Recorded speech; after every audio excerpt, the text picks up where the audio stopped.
Just like the street lights lit this town, like a fire in a blaze, gotta burn it down. Can't be afraid to leave this out. We got this far, don't know how. I see danger in your eyes. They know we'll burn down the night. Coming just like the sunrise. You know that we gonna light it up tonight. We gonna light it up tonight. We gonna light it up just like the sunrise. We gonna light it up now.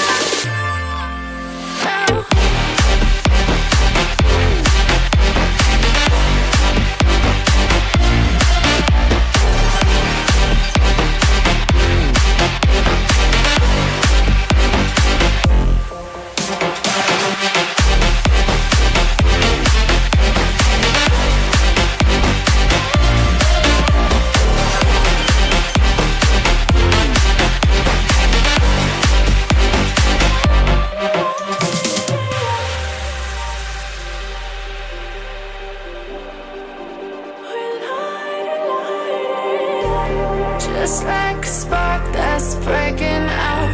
Can't make a stop, can't turn back now. We know that there's no room for doubt. No, we can't turn back now. I see danger in your eyes.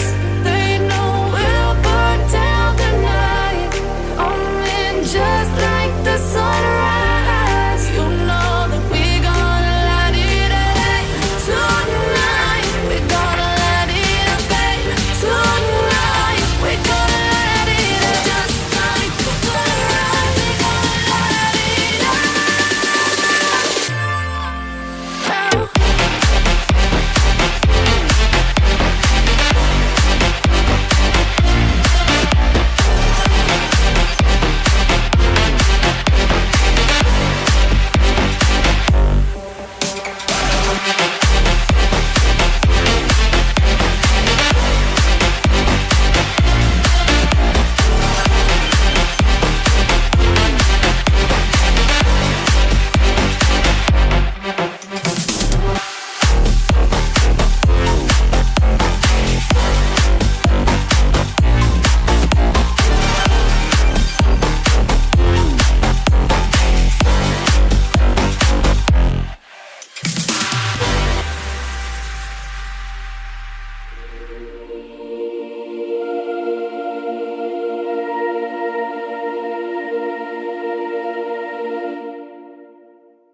Hello, everyone. I wish I could say happy Thursday, but fuck.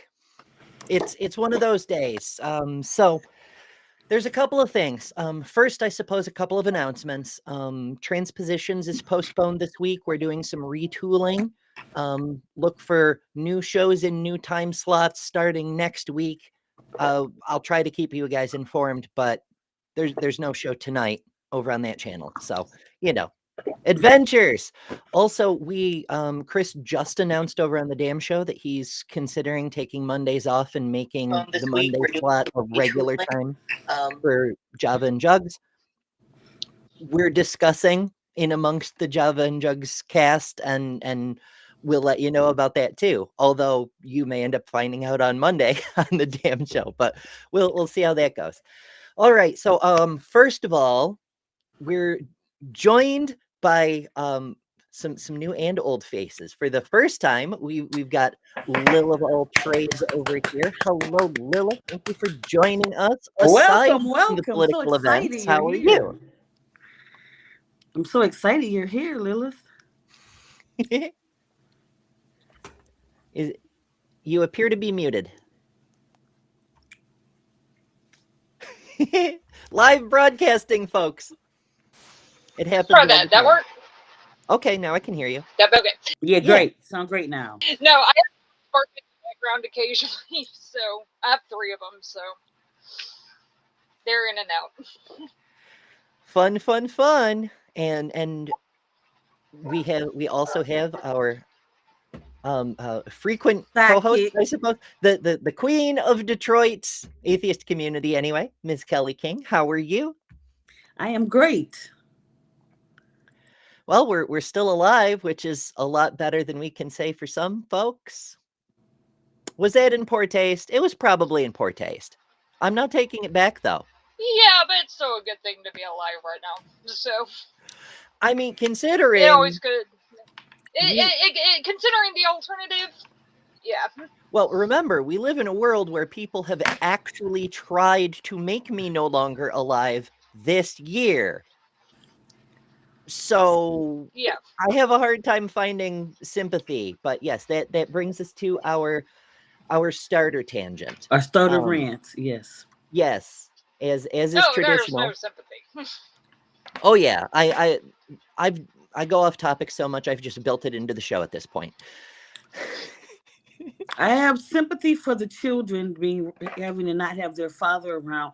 However, this is the same man who said that if his child was great, that she could still have the abortion.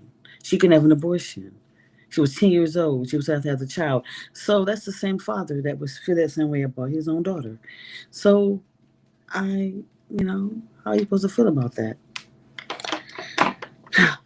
I do have mixed feelings. As Chris was pointing out over on the damn show, I'm kind of with Sam Clemens on this, Mark Twain, that while I don't wish death on anyone, there have been some obituaries I've read with some pleasure. I can't exactly muster pleasure about this man's passing. Exactly. The poetic justice of it. I've been collecting memes to help express my feelings. Yeah. And this one, top of the fucking pile, because his recent tour that he was just on was the Prove Me Wrong thing, where he goes and debates college students and other people who aren't actually trained in debate, and he has control of the mic and all of that dishonest bullshit. So a couple of years ago, he said gun deaths are unfortunately worth it to keep the Second Amendment. Exactly. And then the man who said school shootings are a good thing was shot at a school. And there was a school shooting yesterday. Yes, Right. they don't even talk about that. What day is there not? In Colorado. Yeah. It's been 13 shootings since Columbine in Colorado alone. And nobody's talking about those kids who actually were innocent, but I did notice CNN actually did a thing where they were like, we interrupt the coverage of this school shooting to bring you an update about another school shooting. Yeah. So it's honestly kind of pathetic that he's getting more coverage than the school shooting is. I mean, if anyone is a parent that has ever had a school shooting or even a suspected school shooting, I've literally had my son send me a text message saying we think there's an active shooter. I don't think I've ever driven down the highway that fast. And it's just like, it is the most terrifying thing to think that you could send your kids off to school and they're not going to come home. I mean, two things. The Morgan State University. Oh, I'm so sorry. I thought you finished. Oh, no, I was. Okay. The Morgan State University happened a few years ago. I had a cousin that was actually got shot at that incident. And they were just trying to enjoy the homecoming weekend. And at my job that I work, it was a guy that was trying to, which happens, which I guess the girlfriend wanted to break up with him, and he came in our job and was shooting. Lucky nobody got hurt, but we was hiding and running and everything. So, remember back in the 90s when they used to call it going postal, because exactly, at first it seemed like it was postal workers, and then it started being office workers, and it's just been spreading and expanding. Like back in the 90s, when 24 years ago, when September 11th happened, it was still rare enough that they were making films and fundraisers about the one event a year that happened, right? Remember Bowling for Columbine? Yeah. Well, it's been 13 shootings in Colorado alone. since Columbine. Yeah, I was We're- still. We're at Yeah, I And that's was only still in in one school area. during Columbine. or at least we were Yeah. yesterday, And I and I'm was- sure it's 49 now.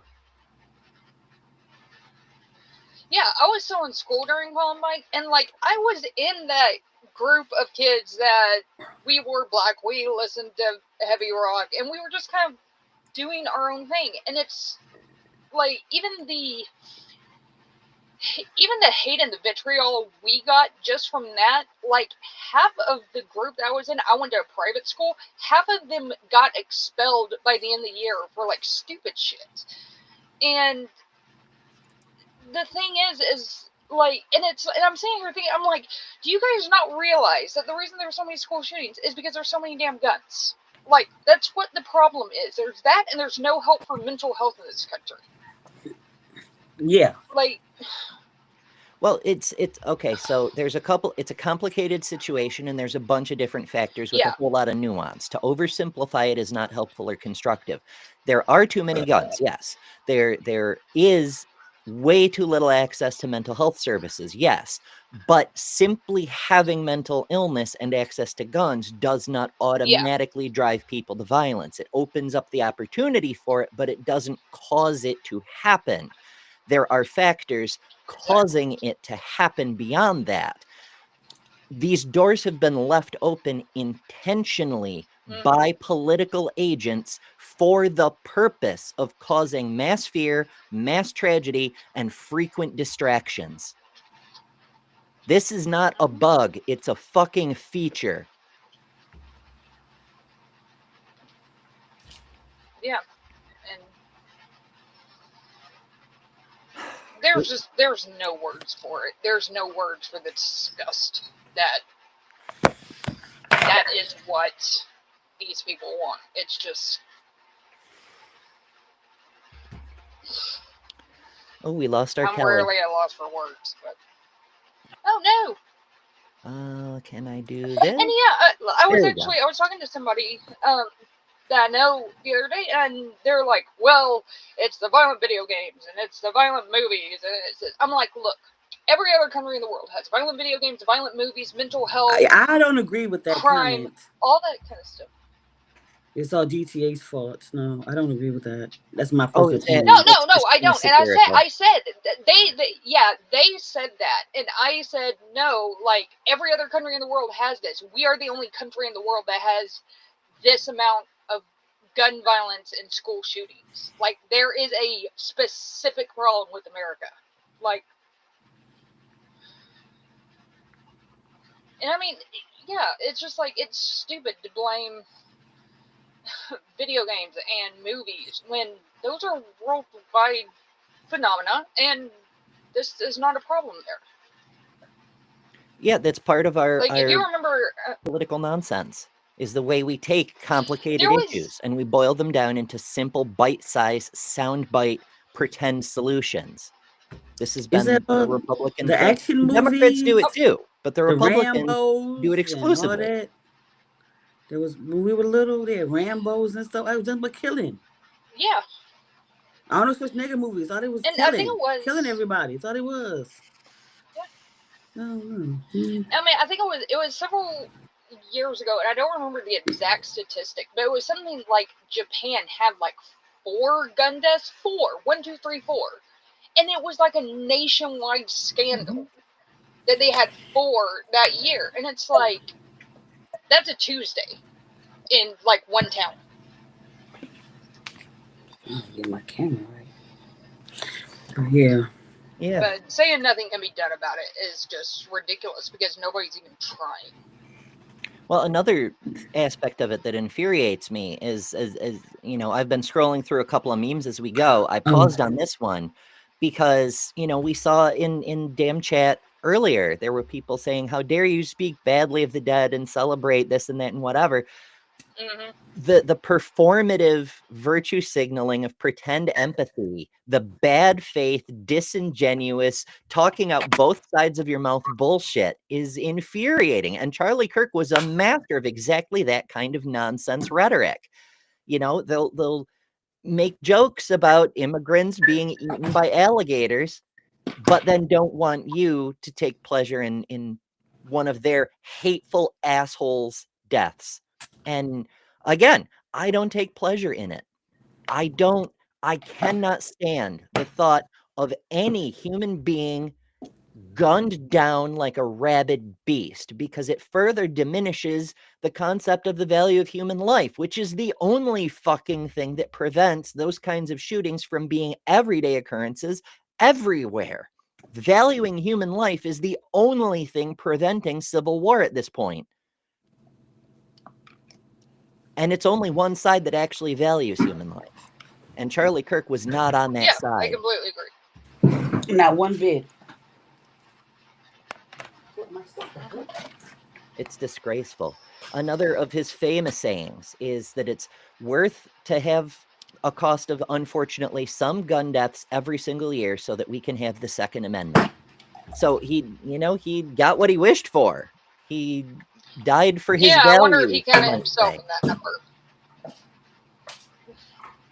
Yeah, I mean, that quote's been making the rounds the last little while. And, it disgusts me that we even have to talk about this asshole. The fact that this asshole is on my screen and his name has to come out of my mouth is a disgrace. Mm-hmm. Especially today. But we will get to that in a moment. Andrea Junker says, let's make one thing clear from the start. Charlie Kirk was the victim of a shooting in a country where he, along with other right-wing extremist influencers, have been inciting violence for years. Kirk is neither a martyr nor a hero. He is a cause. Yep. I'm sorry. Was it 3 years ago where Paul Pelosi was attacked? And he said that they need to let his attacker go. I don't, stuff like that he's done. Yeah, I think he was calling for people to pay for him to bail. pay for his bail or something. So why, Mm-hmm. So this is his thought process. Was his thought process? He didn't, like all right-wingers, he didn't think it could happen to him. He's out there making money selling violent propaganda that nobody else is willing to touch. This is what makes the right-wing extremists extreme, is they would say the things that regular flavor right-wingers thought was going too far. They said, we will go that far because the odds of it happening to us are so remote. Nobody would dare shoot us. Nobody would dare. The COVID virus will never infect us. And look what happened. The stuff does. The chickens come home to roost, as they say. It does happen. But they were rolling the dice. They were saying, I can make millions upon millions of dollars by being evil on purpose. And he did. He got very fucking rich off of this shit. And he did a lot of political damage with this shit. Little Red Pony. Any suspects for unaliving Charlie? I know there was a suspect, but they let them go. That's what I heard the last time. Last night. As of this morning, we had 2 suspects, okay. Both wrong, I know there was one. And we were on a person of interest. I haven't seen an update in a couple of hours, but I mean, Charlie Kirk himself thought it was Israel. He said a couple of days ago, if I turn on Israel, they will take me out. No, it was not Israel. We already know what the description I don't know. of this man. I mean, I'm not doing an Alex Jones and dumping into any conspiracy theories on this one. I'm just saying Kirk himself posted about the possibility that Israel might have him removed from the playing field. So, as Equa says, where was it at? I don't. The rich white man. That many Israelites, we got, but that's either here or there. I don't want conspiracy theory either. I'm not going to say anything, but I just know the area where he was at. That's all I know. I'm gonna leave it like that. Yeah, they blended in. Whoever it was blended in. That's why they ain't been caught yet. But honestly, the shooter, the only reason people are super interested in the shooter is so they know what demographic to demonize. Oh, if it was a Jewish person, oh, well, all the Jews are evil now. We've already heard people saying, oh, well, obviously it was a trans person because Charlie Kirk, well, you know what? I'll just show the next meme because it talks about this. His last words, an audience member says to him, do you know how many transgender Americans have been mass shooters over the last 10 years? Kirk said, too many. The audience member says, it's 5. It's 3, but we'll go with 5. It's fine. Okay. How many mass shooters have there been total over the last 10 years? And Kirk said, counting or not counting gang violence. The meme points out the answer is over 3,400. It's actually over 4,300, but details. Charlie never hears this response as he became a victim of gun violence. Yes, wow, I didn't even know. 0.0147% of mass shootings. We are actually underrepresented by statistical population distribution. There should be more trans shooters than there are, but again, not actually important. This motherfucker, his last words were a racist dog whistle. He was talking shit about trans people, but the last thing he said was a racist dog whistle.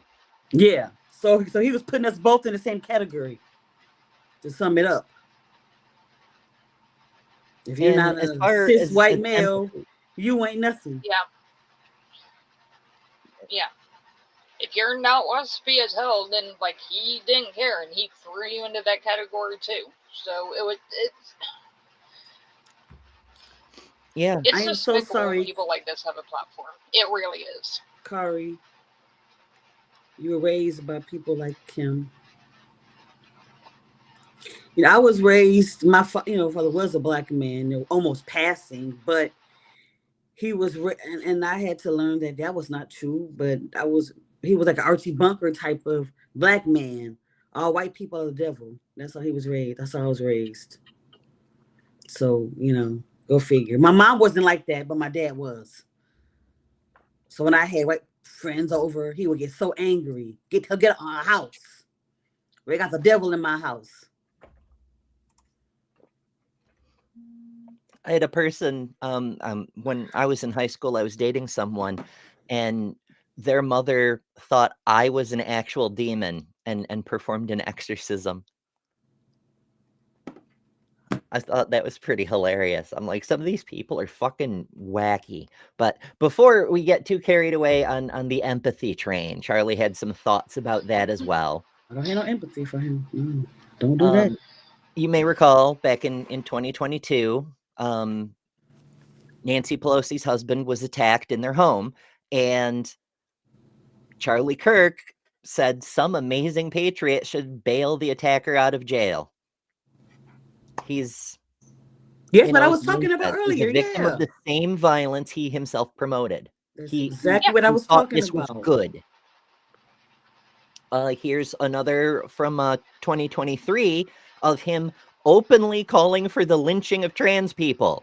Like, he promoted violence in every form as long as it was against the people he didn't like. And I mentioned other people. I was collecting memes to help express myself, and Dr. Kip Davis decided he wanted in. So this one is from our favorite angry Canadian death metal scholar. Clearly it's a Matrix meme, which may or may not tie into the trans people thing. But it's Agent Smith saying, tell me, Mr. Kirk, what good is a speaking tour if you're unable to speak? I love that one. It's a little darker than I would have gone myself. I just know I read it earlier, but it got to me. I'm really just understanding it now because I was at work when I saw it, earlier. But I can just see him saying that, like, that's what he did to Neo. Dr. Mordecai says, I've got pretty dark sense of humor. Yeah, that's amazing. That's true. Because while I may be demonic, that's debatable. I definitely have some Jezebel energy going on. But Join the Also, club. I'm a minister, so I outrank anybody who Why not tries to some exercise energy? me. So that's fun. Yeah, Charlie Kirk, not a big fan of empathy. On shooting victims, he said we cannot allow them to emotionally hijack the narrative. And I don't normally agree with Charlie because in the general context, the fact mass shootings, school shootings, other shootings are happening is the narrative, because that is the reason Yeah. we have a government. The primary function of government is to protect the citizens. That's its main and only legitimate function. Everything else it does is supposed to be in service to that goal. And when there's mass shootings left and right, it is failing at that. But in this case, I will give Charlie his points. Sometimes there are some victims that we really shouldn't allow to hijack the narrative. I realize the irony of me doing an entire tangent about this effectively does just that. But I mean, sometimes we have to talk about it. And this is a man who spent his entire life disparaging immigrants, disrespecting women, and blaming black folks, only to get shot in one of the whitest places on earth. All the bad people he said were the root of all evil, and it was the people he held up as the saviors of mankind, the true inheritors of Jesus's kingdom or whatever. That's where he got shot. One of my favorite responses comes from Alice. This is a different Alice from everyone's favorite Kiwi trans girl, Alice in Winter Wonderland. So Gavin, everyone's least favorite governor of the state of California, said the best way to honor Charlie's memory. Remember, Gavin got in hot water by having Charlie on the first episode of his podcast just to slaver all over his boots and say how much he agrees with him about everything. The right way, never mind. So Gavin says the best way to honor Charlie's memory is to continue his work, engage with each other across ideology through spirited discourse. In a democracy, ideas are tested through words and good faith debate, never through violence. Good faith applied to Charlie Kirk. So Alice replied, I'm sorry, continue. What now? Charlie was never good faith. He was a violent fearmongerer who advocated for violence against my community every single fucking day. He did it through violent rhetoric, not through spirited discourse, and he did it by controlling the message every step of the way. That's why he only debated teens and college students. God, you're a horrible politician. I guess dismantling camps for the unhoused wasn't enough violence for you in your lifetime. So yeah, little side swipe, fuck Gavin along the way. And finally, Charlie's own thoughts on empathy. He said in 2023, I can't stand the word empathy, actually. I think empathy is a made-up new age term, and it does a lot of damage. So to those of you who are disappointed with the way we're handling this, the way many on the left are handling this, the way many on the center are handling this, the way the sane people on the right are handling this, remember, we're just respecting Charlie's own wishes. So disrespectfully, fuck that guy. Now we did have your motion. Right. We did have Bree supplied us with the most important event to happen in the last 24 hours, which is obviously serpent neckties. I don't know. I have no idea about men's fashion, but What the far world? more important than Charlie Kirk. It's holy shit. Just holy shit. Now here's my thing. They're going on a irate ranting about Charlie Kirk being assassinated. I guess you'll call it that. But they're not talking about Melissa, the state representative of Minnesota that got killed a few months ago. Yeah. He's nothing Right. bad about her. So, and her and her husband got murdered. So, what is? I don't get that. You crying over him, but no, nothing it's because said about her they at were all. Democrats and they don't care. Nothing. Yeah. Yeah, they make a big deal about, oh, political violence. What political violence?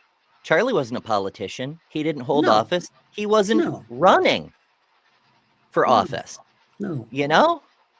Like, what do you mean political violence? There has been political violence. It's been completely fucking ignored by the talking heads and powers that be, like the Speaker of the Minnesota House, who actually was assassinated for political reasons. Do a poll on who's Nothing about next that. at Amber. Oh, that's kind of dark. Yeah. I don't know. I don't know if I Yeah, have it that's in yeah, me to that do is. that Yeah, one. it is. Because, like, what if we guess right? Then all of a sudden we're on lists, you know? Yeah, they're gonna be like, they'll pick us up for questioning. Yeah, that's No. Yeah. that seems extremely These unwise. atheists, it's black and trans atheist women. Yep. Nope. We can't have that. Okay, Maya also sent in some contributions from Let's see. the most dangerous website in the universe. I haven't actually listened to these, so I'm trusting Maya a lot. I'm not even sure exactly what this is about, but you know, we'll see what we got here. If I can find the button. That's always the trouble, isn't it? Finding the button. Charlie Kirk, dead. Well, I'll be damned. Who did it? I want to talk to him. I want to take him out to eat, matter of fact. Actually, you know, he probably, or she probably, and you know it was a he. They're probably in custody right now. Alive, probably. Ain't he the one that said that gun deaths are necessary if they want to keep their Second Amendment right? Fuck you. And he said that about children who were shot at school. He can rest in motherfucking shit. And I don't want to hear anything about, oh, well, hate doesn't do anything. Violence is never the answer. Violence has been the answer in all of fucking history. I don't want to hear a single white person tell me that violence is not the answer when they have been using violence to get whatever the fuck they want as oppressors since the beginning of time. Nothing has ever been done in the history of the world without violence and bloodshed. And it's always like Christians who are saying like violence isn't the answer. Have you read your motherfucking Bible, ho? Because there is bloodshed and violence all up in that bitch. Of innocent people, might I add. Ever heard of child sacrifice? You know, the thing that your sky daddy literally did in the name of love for himself or his son or his brother or whatever. I feel bad for Charlie Kirk's kids. That's about it. I don't feel bad for his wife because she's a piece of shit for being with a man like that. The kids are innocent. They didn't ask to be here. They lost a parent who they didn't know was a bad person yet. Other than that, no one mourns the wicked. Charlie Kirk is dead. Okay. Anyways, what y'all having for dinner? I had corned beef. But you know, yeah, that's exactly what I'm feeling. The same way. For the same kind of spot on. There's Yeah, I mean, that pretty much sums it up for me. She touched on a lot of semi-related and unrelated topics, but put them together in a way that created a cohesive narrative. I do take one point of disagreement. There have been times where change was effected without bloodshed. As I was pointing out on the damn show, the Constitution of the United States that we have today is our second attempt. There's no reason we can't scrap it and start over the same way we did with the Articles of Confederation when we held the Constitutional Convention. The original United States was a confederacy. We scrapped that at 1787. And there was no bloodshed. We completely threw out our old government and built a new one from the ground up with no bloodshed. It can be done. It's just stupidly rare, which is really unfortunate, but it's possible. So there's that. I mean, when it came to the history of us, including trans people, we had to fight. You know, I mean, Martin Luther King did the peace stuff, but a lot of times it didn't get answered until like Malcolm X came to play. And we had to fight sometimes to get our rights. You know, the pride started all these riots. That was very important for us to be heard. I'm not saying violence is always the case, but sometimes that's the only way to get people to see and understand that we mean business.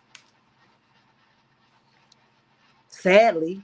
Yeah, Carrie and Chrysler's pointing out that there was a government recently that just arrested their entire government.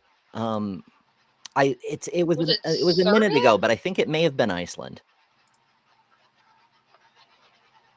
But yeah, that sort of thing's happened right now in Nepal. People have thrown out their government. They've burned down their parliament building. We're not hearing about it here because, while technically burning down a building is an act of violence, we don't want people here in the West to realize we can do that. Like, that's a thing that is in the realm of possibility to do, We don't want people to know they have the power to mandate change. It's fucking wild. All right, here's the second one from Maya. So is it the guns yet? Are we ready to be done with this yet? Is Republican Senator Mike Lee gonna make jokes about this, like he did when Melissa Hortman and her family were murdered in their fucking home? Is J.D. Vance gonna call this a fact of life and Donald Trump gonna tell us we just need to move on, like they do when little innocent children have their lives stolen from them while they're in fucking school? Because I would bet my left fucking kidney that is not what's going to happen, and that the Republican response to this will not be clamoring for gun control. So here's what I have to say on the matter. Gun violence is indiscriminate, and you know what else it is? It's fucking preventable. No, like every other civilized country on the face of the fucking planet has done. Because would it shock you to know that in the midst of all this shit with Charlie Kirk in Utah, where, by the way, it's perfectly legal for an 18-year-old to concealed carry a firearm on a public university campus. Can't see any issue with that. Anyway, would it shock you to know that in Colorado there was another shooting that left 3 students in critical fucking condition? Like 2 weeks ago, there were children who had their lives stolen while they were praying. It's the fucking guns. Okay. It's the people who has the guns, I'm thinking. I mean, the guns are the problem, but it's a big component because complicated. If you it's huge, but it's complicated. It is complicated, but I mean, like I was saying earlier, there's a lot of factors, there's a lot of nuance, there's a lot of moving parts. But don't take me out of context on that. Don't misunderstand me. Easy access to guns makes mass casualties a whole hell of a lot easier to do. If you put the same kind of person pushed to the same breaking point in the same circumstances, but they can't access a gun, then you end up with what? A mass knifing? Like, it's still bad. Yeah. But it's less bad. Yeah. I'm gonna say this. I mean, there was one mass shooting a while back that it was like 17 seconds and he killed like 13 people or something. That was, it's so sad that I can't even remember exactly which one it was. But it's like, how the hell are you going to kill 13 people with a knife in 17 seconds? You're not. It ain't gonna happen. You're not. No. Like, it would have to have been more than one person doing that if that was the case. But yeah, just having exactly. one person doing all that, no. They might have gave it with a couple, but not no 13. Yeah. Oh, thank you for the super chat. Hell yeah. Jason Freer sending 20 alleged dollars. Thank you, Jason. And says, helping Ember to stay alive. I appreciate that. I mean, the fact that I'm still around, I have considered sort of like bonus rounds, bonus points, because I should have been gone so many times over for so long. But it's only recently that I've actually started to actually be able to live my life and love being alive. And so every extra day I get to stick around, I very much appreciate. But it's hard. We love having you around. Thank you. It's a hard day for this. I've said this before. Yeah, I've said this before, but like every day that I see your show, it makes my day better. So, yeah, we want you around. Happy to have you around. I try. I mean, I also am keenly aware that even if I make it to 80 or 100 or 120, my days are numbered. And honestly, the odds of getting that far are exceedingly low and dropping by the day as our country becomes more and more violent. But every day is a blessing, and now I can put another little feather in my. This isn't the hat with feathers on it, but I could put a feather in there that I outlived Charlie Kirk. So that's something. I think I've got some big peacock feathers around here somewhere. I have ostrich feathers. I actually have like a whole pack of them because I needed one for. Oh, it's I have a pile of hats right next to me. This hat, I needed an ostrich feather to make it look right, but I couldn't get just one ostrich feather, and so I have like a whole package of them, and now I can put ostrich feathers in other hats if I really want to. I need proper hat stands. Oh goodness. I do. Oh, but yes, one thing at a time. But I do try to make the world, if not better, at least suck slightly less. Like as I was explaining just earlier today, you know, this is Lilith's first show. And she was saying that, you know, she only wants to come on if I think that what she has to say lines up with what I want to say. And I'm like, no, you misunderstand the nature of this show. Like the ladies from Java and Jugs, they're welcome to drop in whenever they want to, even when, and especially one might say, they disagree with me. Because while this particular show is on my channel, these are people whose judgment I trust. And I don't want bootlickers like Trump and Charlie Kirk and so forth. Yeah. When I'm wrong, I want to know about it. I value Maya's opinion because she has no qualms about telling me when I done fucked up. Exactly. You know? and I appreciate that. Same here. Mm-hmm. Yeah. I appreciate that. And another thing I'm going to say is, to those that are posting the video of the actual incident, I have a problem with that. That should not be on social medias and everything for people to see that. I think take that down. Please take that down. Yeah, I thought about it myself. I was like, do I want to run the video? No, you do not. People, I mean, no, that's your opinion, want but to see it can go find it. It is. Yeah, it's buried. I've seen a couple people post bullshit it. Media, but you can find it. But it shouldn't. Nobody should have to be subjected to that just by tuning into a show and then bloom, there it is. And now they don't there have been incidents where Facebook will have it blocked, and you got to click on the video, the something you want to still watch the video, but they just have it open. That don't make no sense either. Yeah, I actually texted my boss the second that I heard about it, and he sent me a message back almost immediately. He said, "I've seen the video. Do not go look at it. Just don't." He's like, I would have scrolled through Facebook and it just popped up. Yeah. I'm like, whoever did the shooting, that is a professional marksman. Because that was a clean shot. And I don't, I'm like, man. I am not a conspiracy theory type person, like, at all. Yeah. But actually, my mother mentioned something to me. She's like, it's really suspicious that something like this happens when the Epstein book just comes out. And she's like, if you've noticed, every time something big has happened in the Epstein case, something else big has happened that's instantly gotten news coverage too. And I'm like, Well, like, it makes you think, though. I mean, there's so much going on that you can't keep up with it. You can't keep up with the news cycle. Well, that's the point. That's how Trump has always operated, is the fire hose of bullshit, as Stephen Miller put it. And it's constant distraction, so that when he needs a distraction, there's always one handy.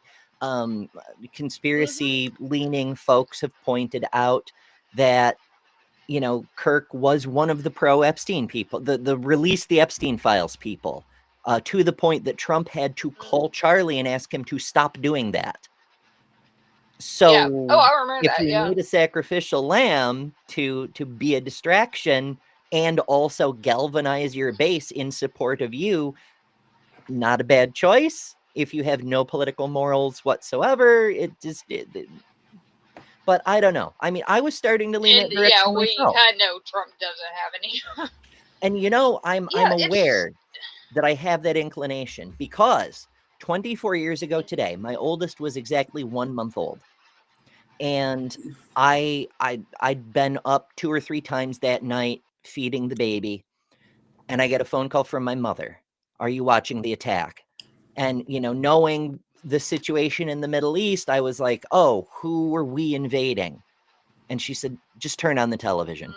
I said, what channel? She said, it doesn't matter what channel. So I turned on the television just in time to watch the first tower go down.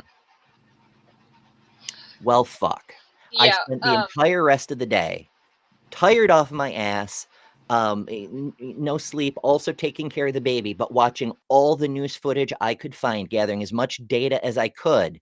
And I noticed some weird things. Like I noticed the footage from the Pentagon. It's really weird for a plane to enter a building at that angle and yada yada. The video of the one plane, you know, when the second plane hit, every camera in New York City was on the first tower. So we saw the second plane hit on live TV. They described it as, I forget which jet it actually was because it's been 24 years, but they described a jet that has 4 engines, but the one in the video only has 2 engines. And so I started to go off on a conspiracy theory trail. We heard how after the first plane, the FAA ordered all flights grounded in the Northeast, and one plane heading towards New York didn't land. And so New York scrambled the Air National Guard, and an order from the White House told them to stand down. And so, you know, I started thinking inside job, right? And we've seen a lot of nonsense pan out that seems to back up that kind of supposition, in that while we did go try to chase down the man who claimed responsibility in his organization, Osama bin Laden and Al-Qaeda and his affiliated Taliban, it was immediately used as an excuse. Okay, a year later was used as an excuse to go pick a fight with a completely different country. So there's fuel for these kinds of conspiracy theories. It doesn't make them true. And it's so easy to get drawn down because when we have these giant questions, these threatening situations, we want to understand the nature of the threat so we can try to be safe, so we can try to protect ourselves and our children. We want to know what the truth is. And we have a tendency, some of us more than others, but we do have a tendency to try to create answers rather than say, I don't know, because I don't know is fucking scary. And that's how we end up with horrible things, like throwing all our support behind a man who decided to go finish his daddy's war and end up killing a whole bunch of innocent people in the process. It's how we end up with demagogues in you charge. found out there was no weapons of mass destruction, and that they told him they were going to attack, and he didn't care, he didn't listen. Yeah. And so, it's how we end up with religions, frankly, because there are big, terrifying questions about the nature of life itself. And there are people who are willing to cross every threshold of decency to say, I know the answer, do as I say, and you will be saved. But if you don't, you're going to be tortured for eternity. What a horrible thing to say to people. But it comes from exactly the same place. Exactly. And that's why I get so angry. Yeah. Because it's the narrative of the separation of church and state. And they're saying that they're being victimized because we don't feel that they should be worshiping and praying everywhere. There's something against Christianity. Shut the hell up. Well, it's not just Christianity. Like, but that's who's the one that mostly gets angry about it, though. In this country. Yeah. But they do the same thing in other countries. I mean, with other gods. Yeah, exactly. Yeah. I'm not like, I'm obviously atheist, but I'm not like super like in your face anti-theist, but the amount of harm that all religions have done pretty much across the board at some point is just horrific, to the point that it's like, for people to sit there and say that we shouldn't have separation of church and state, all I am asking is for things like my grandson to be able to go to school without having the freaking 10 Commandments on the board. Exactly. Because that's what we follow. Why should he have to sit there and say the Lord's Prayer at school? He is at a public school, not a private one. Exactly. And that is not what our Don't ask for much. Constitution was based on.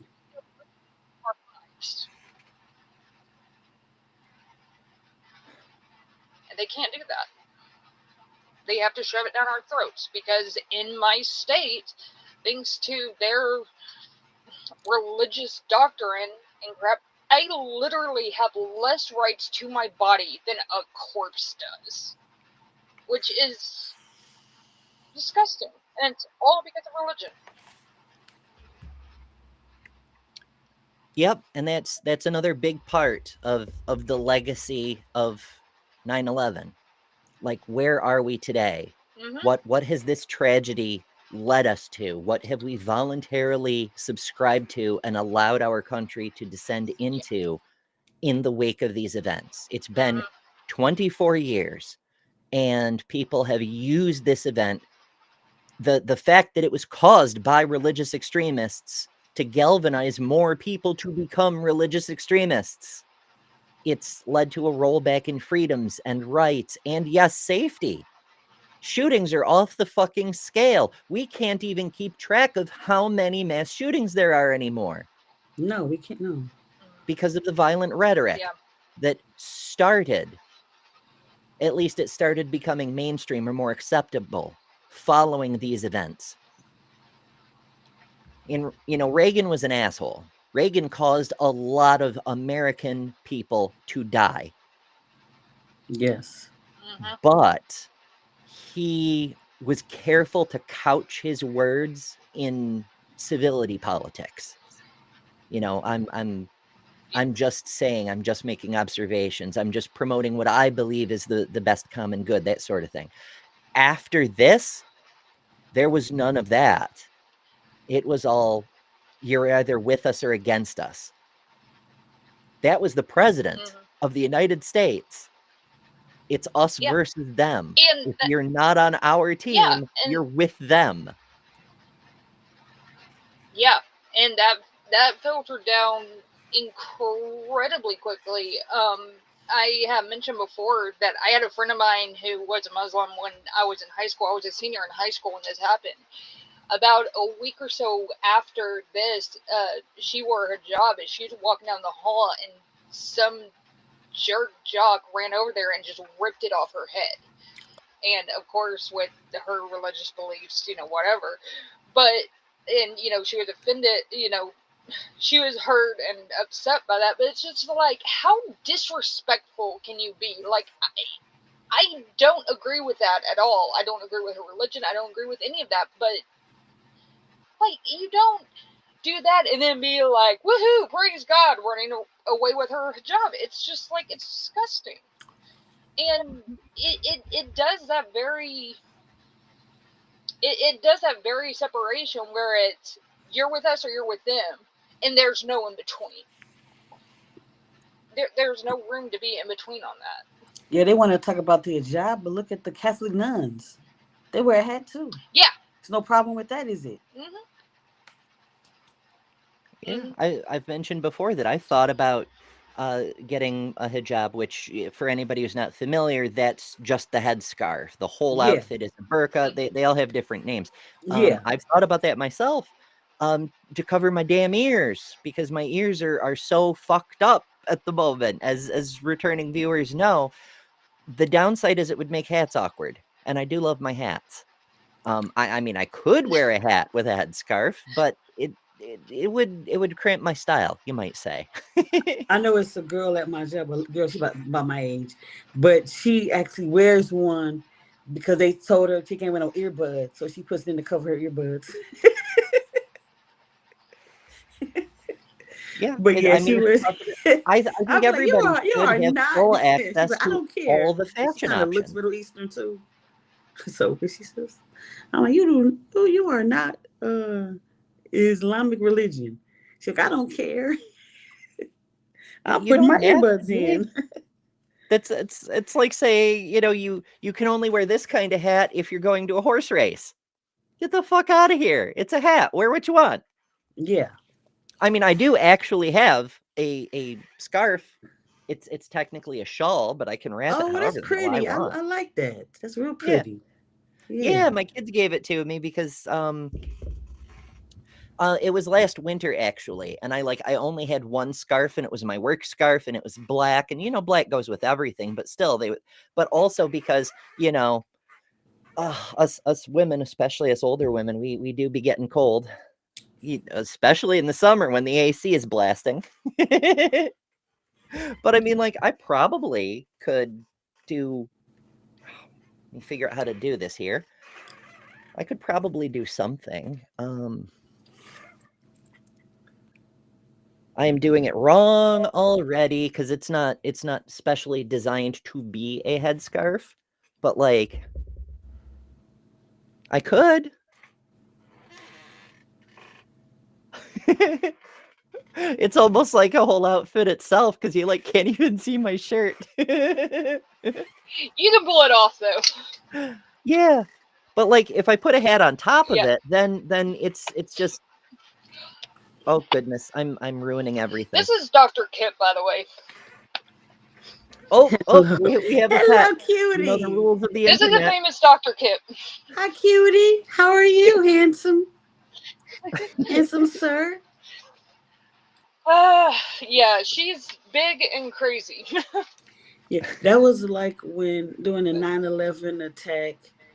Shortly after, like I told you guys earlier, I used to work for the state building doing one of the supervisors in the security department, and we had a international day potluck where everybody brought their dish from all over.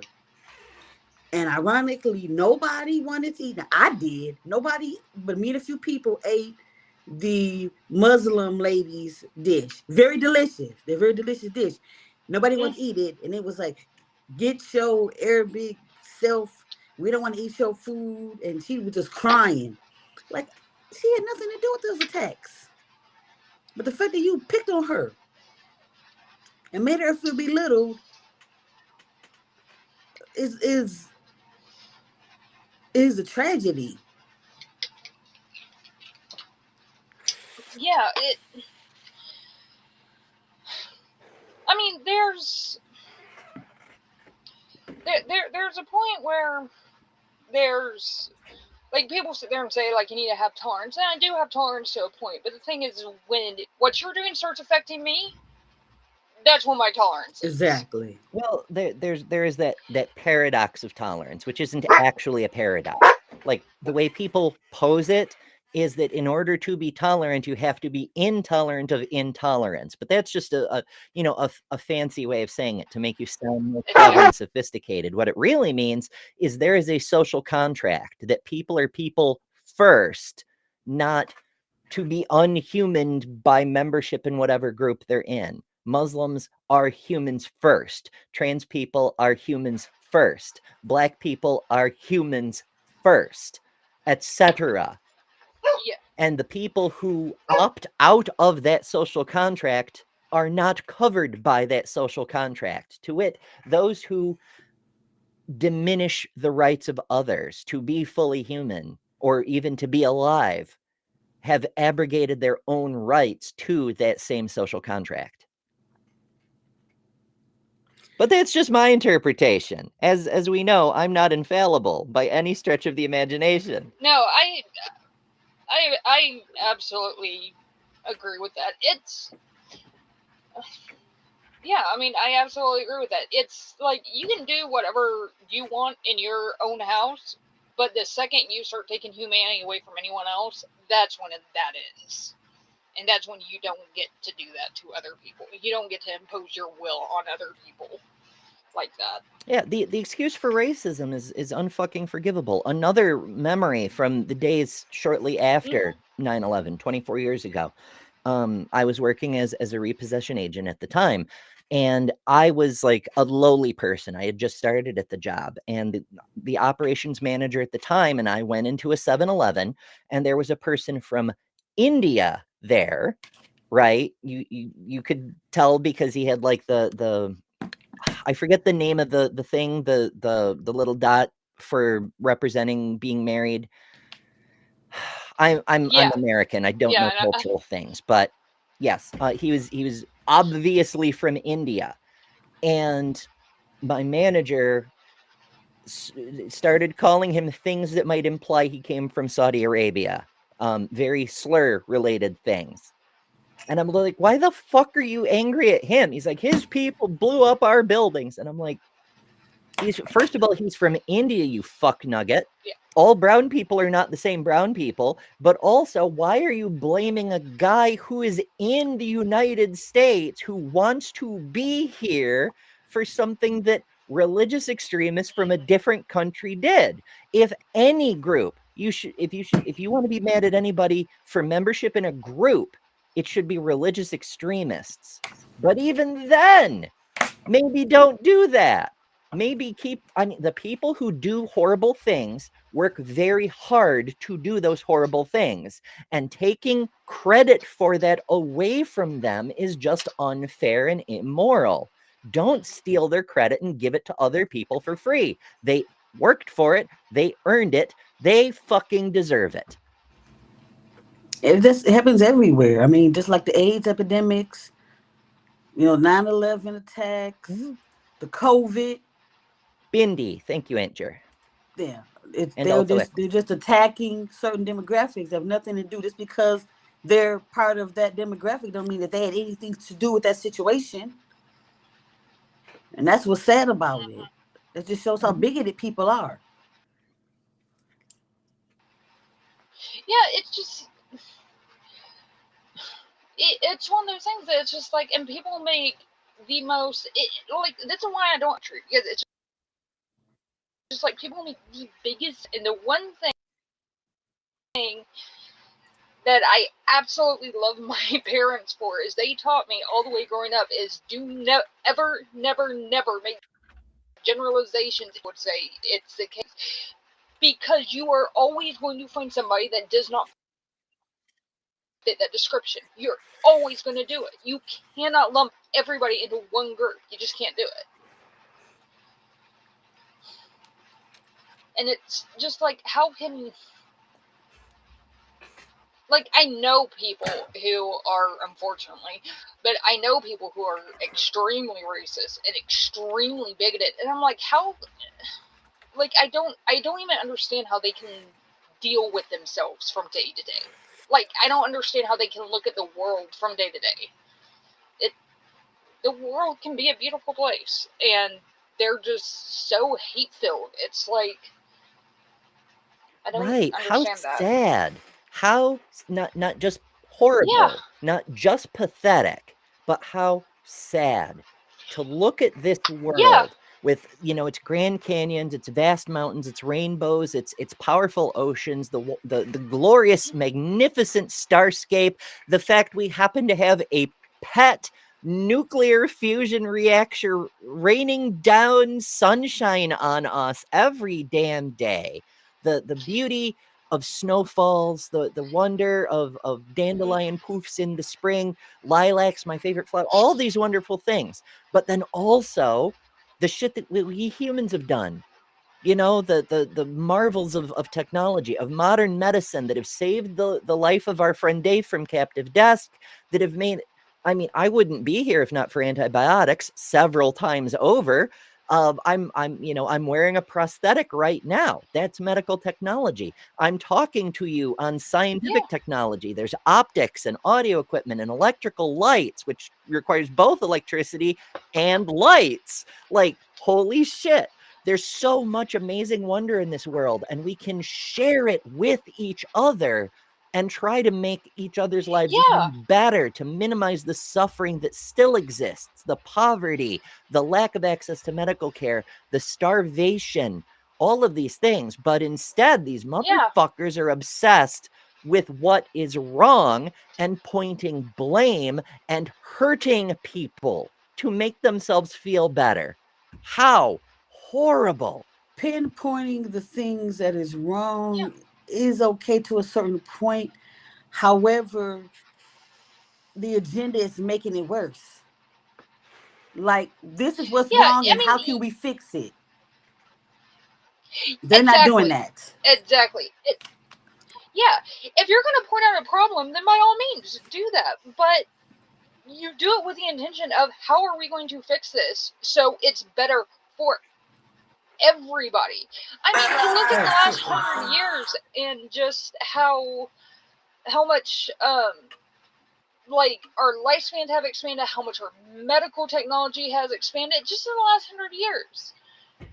I mean, we went from not flying at all to the moon in like 60 years. It was kind of incredible. And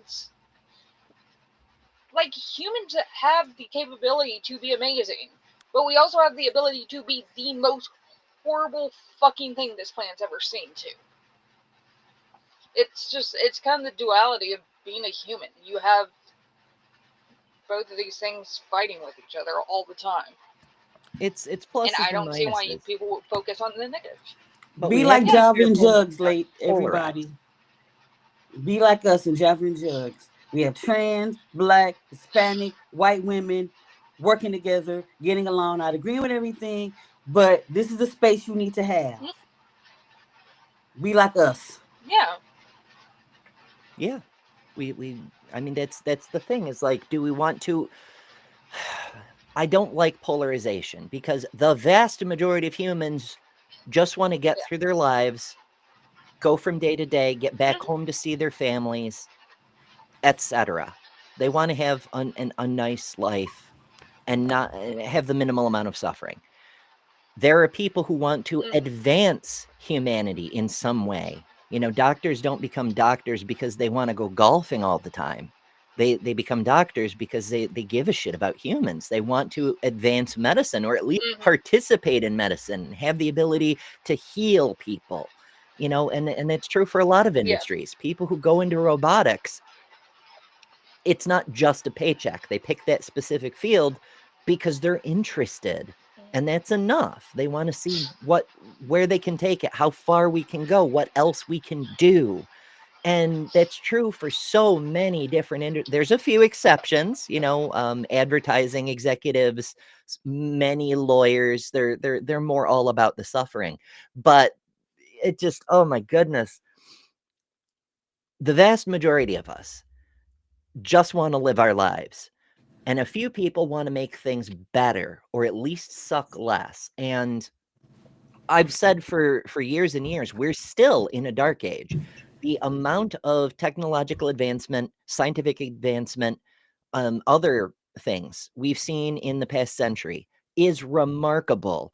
But we're doing that with less than 1% of our potential, because we're still in a world where the vast majority of humanity are shackled to the factories and the farms and living paycheck to paycheck, and it's taking up everything they have to just not die every day.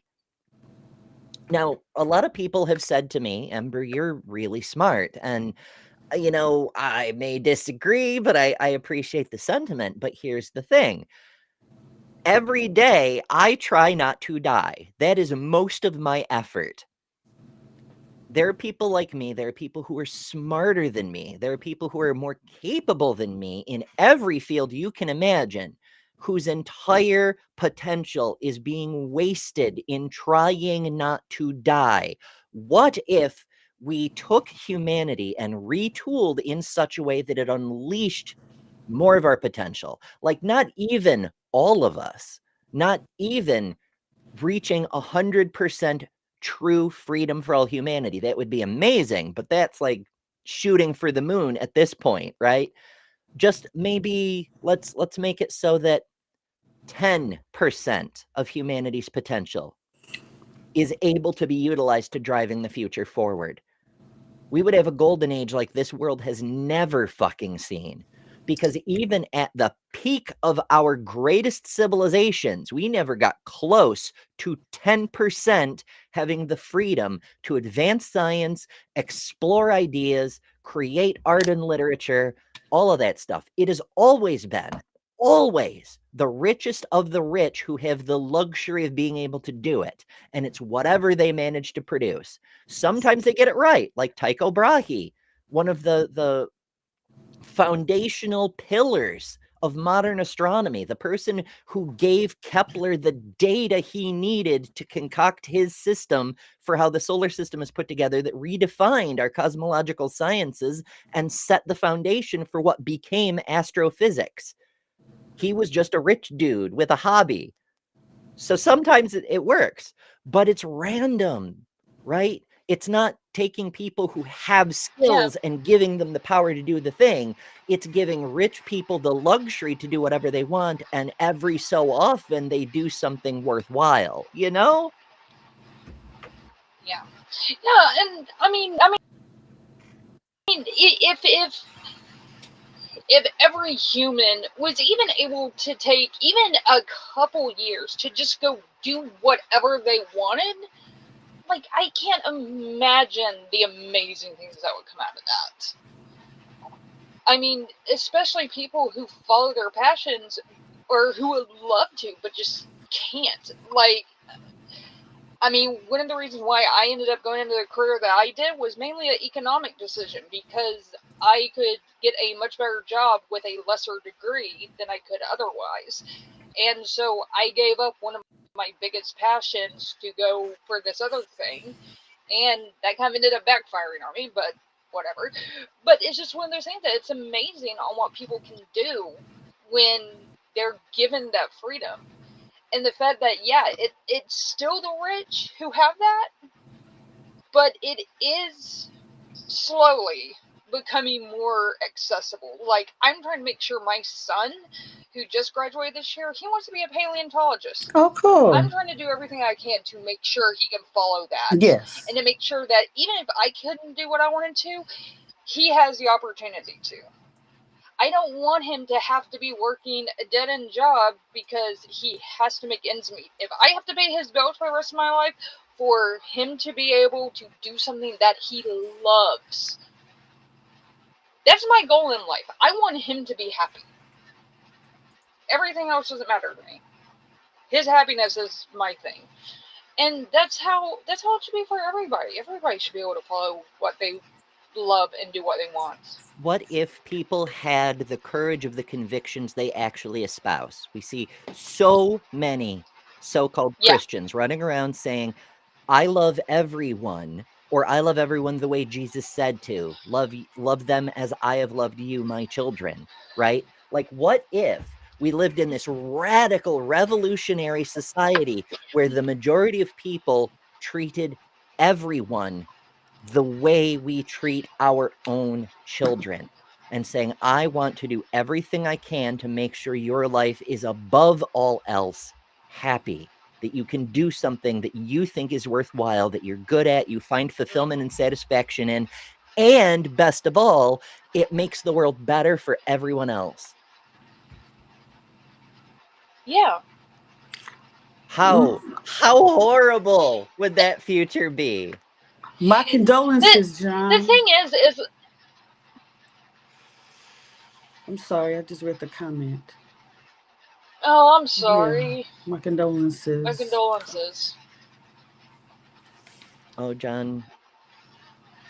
Yeah. I'm sorry to hear that, John. That's...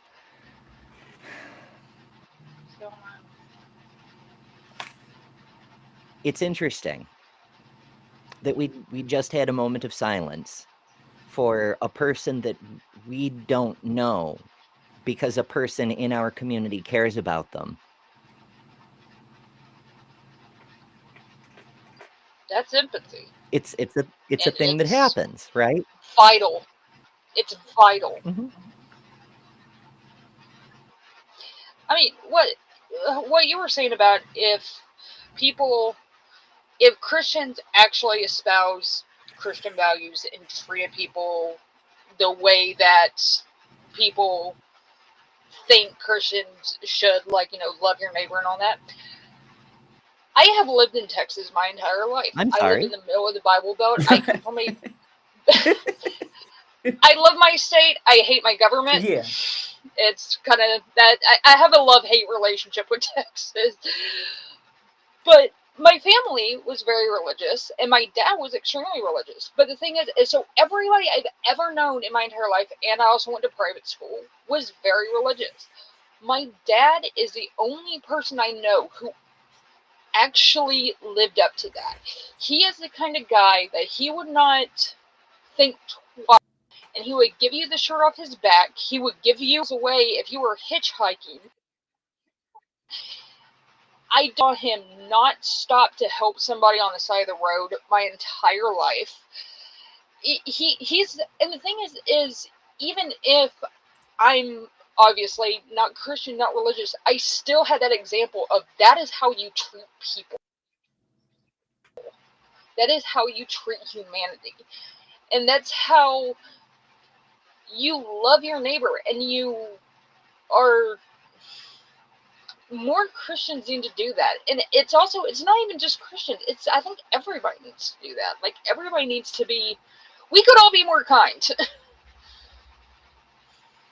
Yeah, I mean, some of us more so than others, but yeah, I'm willing to own that. I yeah. have some bitterness. I have some There's jadedness. definitely I have some caveats. damage. I could be more open. I used to be more caring than I am now. And while I try to be the best version of Yeah. myself I can be, it doesn't always work. We're still human. Like, I don't have to get mad at the person that accidentally cut me off in traffic. Like, that's one of those things that it's just like, getting mad at somebody who accidentally cut you off in traffic, well, that doesn't serve any purpose for you, doesn't serve any purpose for them. All it does is put you in a bad mood. And right. Yeah. Well, I may have a bit of a palate cleanser sort of thing, a little pause in the ranting, because our friend Lawrence from Milwaukee has dropped by and apparently just did a rebrand on his channel, and there's a video about the rebrand. So yeah, let's have a look at that real quick. Here's behold Kitty cat. the Behold Network. So let me switch our perspective here. And Lawrence, I'm shamelessly pirating your commercial. But let's see what's up. Behold, a rebrand. Cat, why already? I just started. Behold, a rebrand. It's that time of the decade again where my channel is dying, so I need to do something new.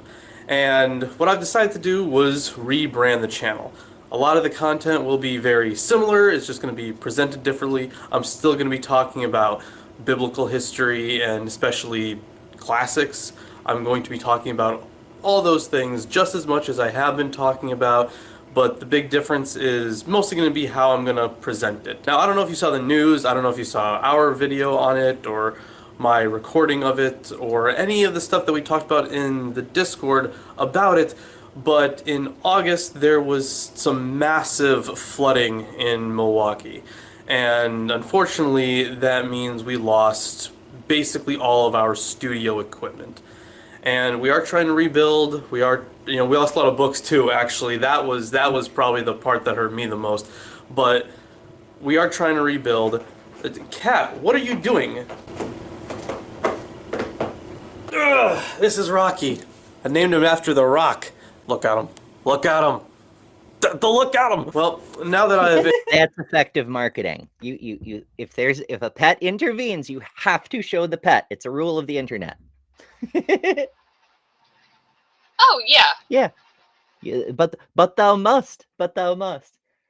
So, for anybody who's been around a really long time, Milwaukee Atheists is I've known Lawrence for a really long time at this point. Their whole thing, they went through the entire Bible, and like behold was a meme, and I mean, how I still walk into random chats and like behold, it just it's a thing. So yeah, now it's the Behold Network, and it's really shitty to hear about the flood, but they do some good stuff, and hopefully they're able to rebuild, and um I kind of want to pirate someone else's phrase and say make Bible study great again, but it just doesn't. I don't like it. I don't like it. But yes, do check Lawrence and the other team of Northern scholars at the Behold Network, and I'm gonna update my list of creators. Let me see here. I need to open a new window. I'm doing things here. See. Okay, so my website, betterthanember.com. Up here in the upper right, there's a little tab says creators. On your phone, it'll look slightly different. Here's a list of all the skeptic and humanist creators that I know about who aren't evil. There's a few that I do know about that aren't on the list because they're questionable. But there's over 100 people. I just updated Nitty's channel this morning. I'll update Lawrence's listing after the show today. But yeah, there's a bunch. There's a bunch. And if you're already subscribed to Lawrence's channel, I'm sure it automatically carried over. But if you're not, find the Behold Network and check back later today when I have a chance to update the listings on the website if you want to try to find it that way. So yay. Yep, that's about the end of that particular tirade. There's so much going on today. My goodness. Because there was the news from yesterday, there's the anniversary today. I guess, yeah, let's try to get back to the actual theoretical topic of today. So what I've got here is this is CNN's anniversary page, which is stuff video that we probably haven't seen, because even 24 years later, there's still stuff coming to light. And this is a video that someone took that morning, Edward Sferaza, I guess.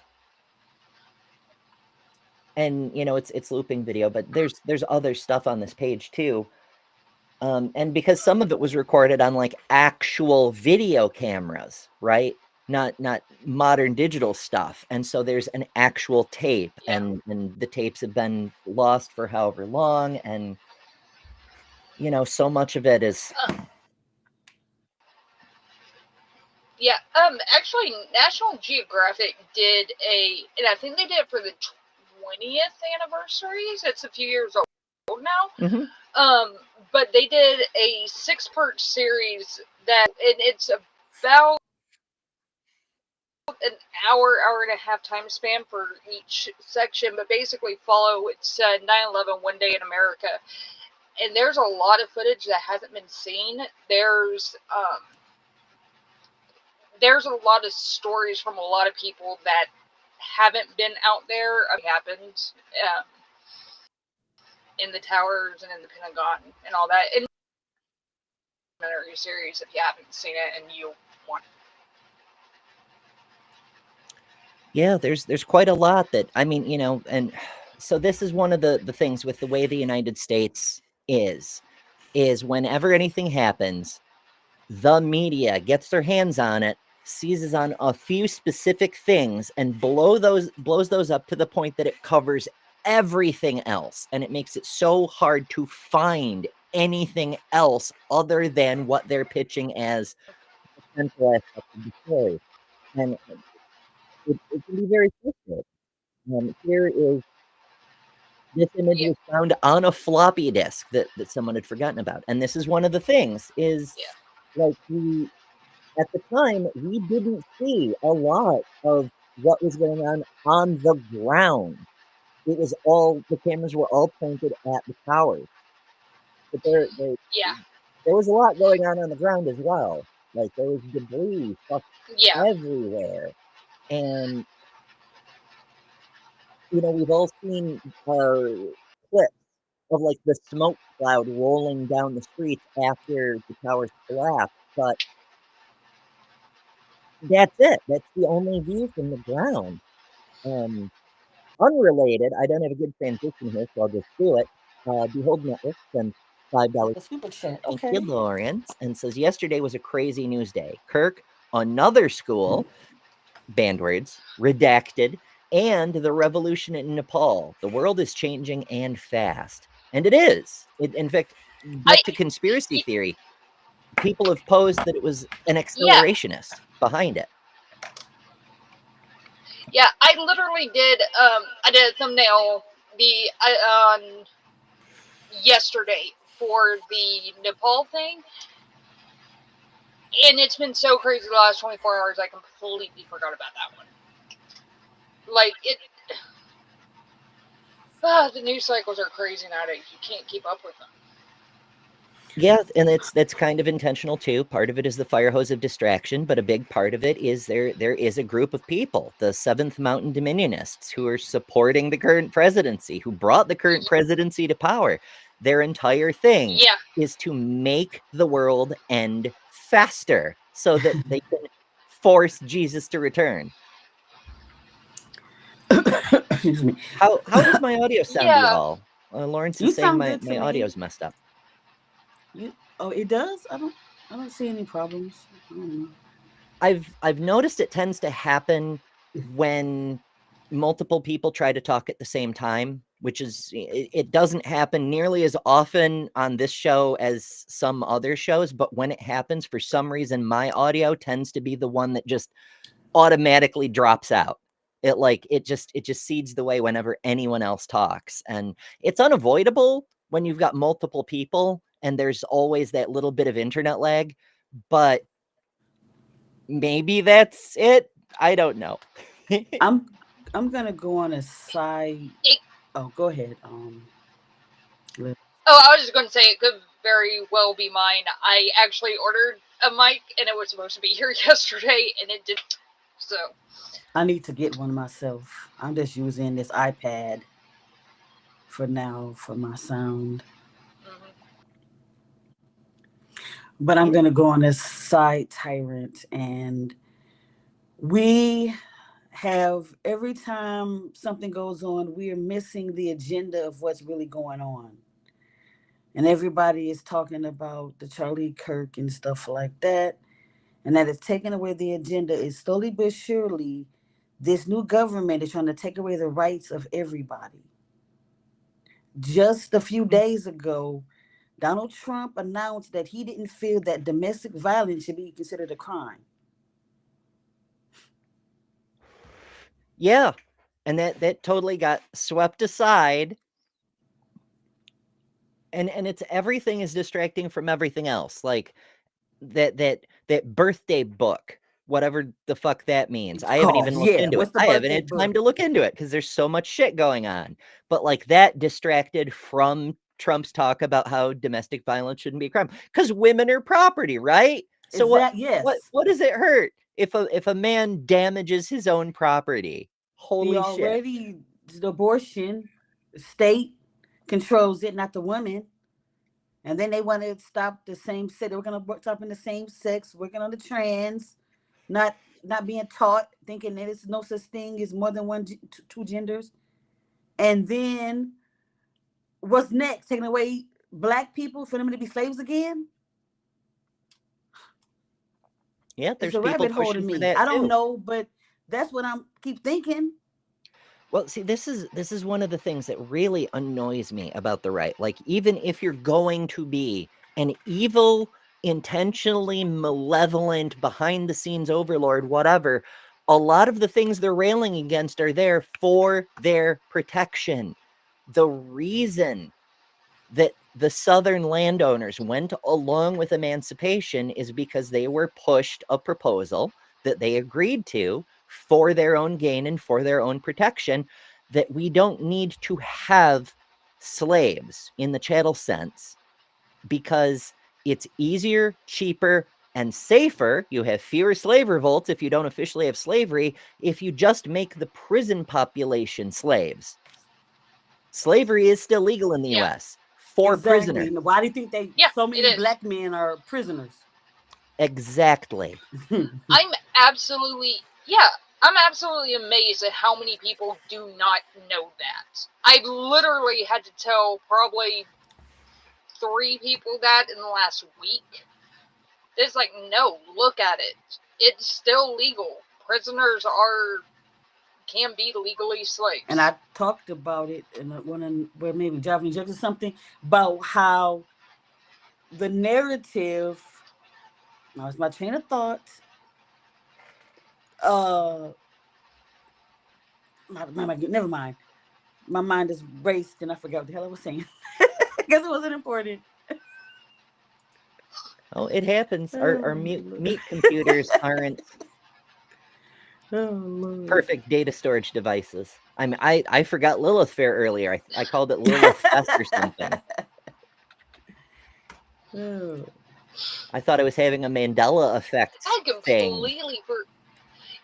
Yeah, I completely forgotten about that. And it was, it was only around for a couple years. Or was it just 1 year? It was like 1 or 2 years. That I remember it came through Dallas. I remember what I was going to say now. They seem to forget that these slave owners were given reparations. Yeah. But talk about black people getting reparations that should have been given years ago. Complain about it. That's an issue with me as well.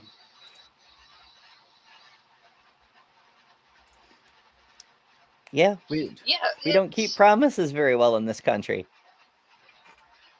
No, we don't.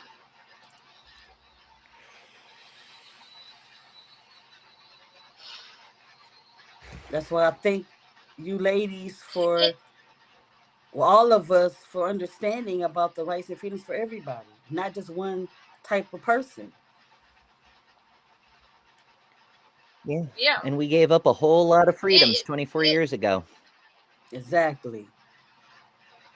Because now, because of this, you got to have passport. I remember going to Canada the saying that I was a U.S. citizen. Now I need to get a passport. I have to have a special ID. The Bahamas. I'm going to the Bahamas all the time. You don't have to have a passport to do all that stuff. Now you got to go through the ringer. That's to go across the Detroit River for us. Yeah, and that's... Yeah, exactly. It's crazy. I know people who live closer to the border, and they said trying to get across the border in Mexico right now is insane. That it's a nightmare. Especially trying to get back across the border, that it's just... And they're like, we all have passports, and they're still questioned. That's crazy. And they're still held up. Yep. We pointed out back when, right after September 11th, when Bush closed the borders. Yeah. That we didn't even need a wall, because the point wasn't to keep foreigners out. It was to keep us locked in. And we've been tightening those screws slowly, sometimes with bursts of speed. But ever since, they've only ever gotten tighter. And I'm glad you're mentioning that, because here we are trying to have, well, not us, but the government trying to have beef with Canada and Mexico. That's to keep us locked in. Yeah. And a lot of countries are recommending their citizens don't come to the US because we'll throw everybody in camps. I mean, fucking New Zealand had like 47 people thrown into camps. So much for due process. Yeah, exactly. It's just like... We have to defend the Constitution. And this was the thing back then, you know, on 9/11. It's like, no matter what else, we can't throw out the Constitution. And yet here we are, just completely ignoring due process entirely. Exactly. What the shit? Now, you know, I was in the military before September 11th. I was already out when my oldest was born. But I was losing my fucking mind as a veteran because I was still, you know, relatively young and freshly out of the military, and I still had it drilled into my head: defend the Constitution against all enemies, foreign and domestic.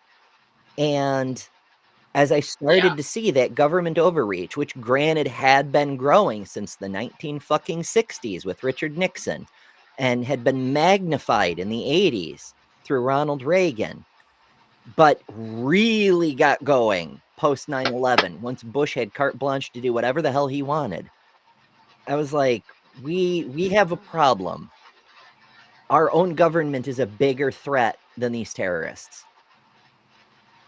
overall, and that's turned out to be true, right? Like September 11th, absolutely horrible event. 3,000 people died. The incompetent leadership who is insistent on controlling everyone's lives, policing the world, and invading other countries because they wanted to, were responsible for orders of magnitude more American deaths, to say nothing. Even if you don't count the other people, the residents of other countries, as human beings, if you only think Americans are worth protecting, he still killed more Americans because he wanted to finish his daddy's war than the terrorists did. Yeah. Fucking unreal. And I mean, that, yeah.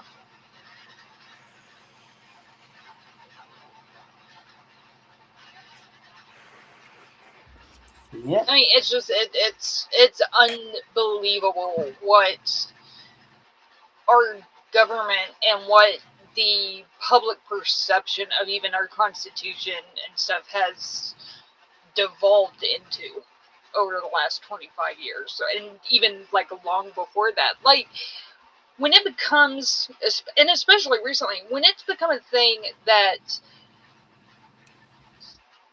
certain people in this country don't get due process, like, habeas corpus has been around since Magna Carta. Like, that is a founding principle of you have the right to challenge your detention. And I mean, it's gone with that. It's gone with all the wars that have happened. And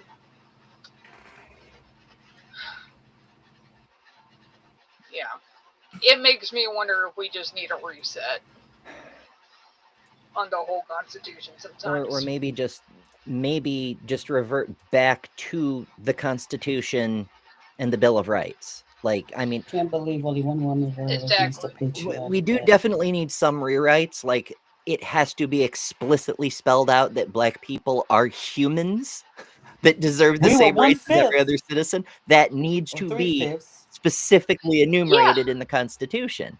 3/5. But I just, for fuck's sake. And it is known right now, they did studies that Black women are the most educated demographics of all. I'm not included in that statistic, but more of them have higher degrees. Just to show you something. I'm not one of those people, but you know, there we go.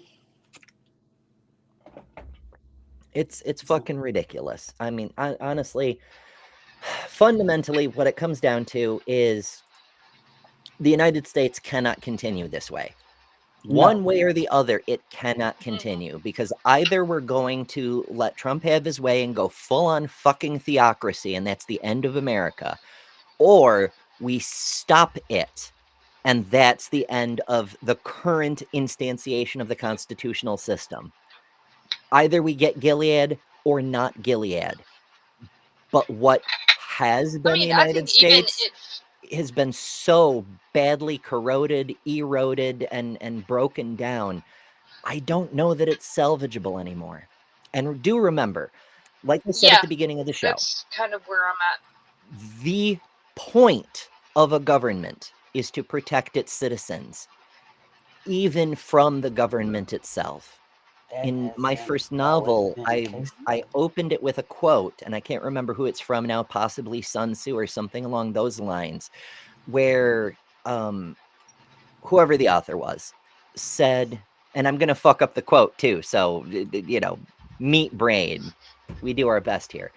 But it said that the purpose of a military is to be the ones who stand there and hold the line, so that when a kingdom's end comes, when it inevitably falls, as many of its people make it out alive as possible. Not to catastrophize. It doesn't have to be an apocalyptic end of things, just a restructuring politically, so that the bullshit that's happening right now, the dehumanization that's happening right now, stops fucking happening. So we stop losing lives because of political games being played by billionaires. It doesn't have to be a bloody revolution. It doesn't even have to involve guillotines. They may make us go that way, but it doesn't have to. But things cannot keep going the way they are now. Yeah. And I mean, it's one of those things that I've had some of my friends and some other people I know, ask me, they're like, how fascist do you think this government's going to get? And I'm like, I don't know how fascist it's going to get, but I don't know how we are going to backtrack at this point from certain steps we've hit. And yeah, it might take some extreme measures to get there, but I mean, our government doesn't work for us anymore. It hasn't in a long time. It does not. It doesn't work for everybody. I don't think it ever worked. It works for the all billionaires. I'm trying to think of the quote that No, it never did. Ever. I'm trying to think of this quote that was said. These quotes are so pesky. They're always so freaking elusive. But it was a quote that a president said about government and don't follow the leader, because the leader could be wrong. And I cannot think of how it went, but it was something like that. And I can't think of what the quote was, but yeah. You can't. I know what quote you're thinking of, but I can't remember. And I know it was something about us not following the leadership in the government, because that could be false. It makes me think of something Aristotle said, many thousands of years ago, that never blindly trust the word of anyone, no matter how much you respect them. Even Aristotle. Yeah. Because, it was Aristotle because he had the same thing. Like, people were like, "You're so wise, you can't possibly be wrong." And he's like, "Oh, please. Have you seen the crazy shit I've come up with?" Yeah. Yeah. I mean, that's a mindset that I have, and I have had for so long, of there are people that I highly respect, but I have absolutely no problem calling anybody out whenever they do something that I don't think is right. And it doesn't matter how, I know people who think Bernie Sanders can do no wrong. I know people who think AOC can do no wrong. I can call out certain things both of them have done. I'm like, dude, that's not cool with me. Whatever. Well, here's the thing. It gets to a cult of personality, and it's just like, it's the us versus them thing, and this infuriates me about the left. We've talked about it in other times in other places, and while sometimes it is necessary to cancel a person who gets a little too cozy with the fascists and the Nazis and all of them, that's nationalist Christians, YouTube bots. I'm not referring to mid-century Germans.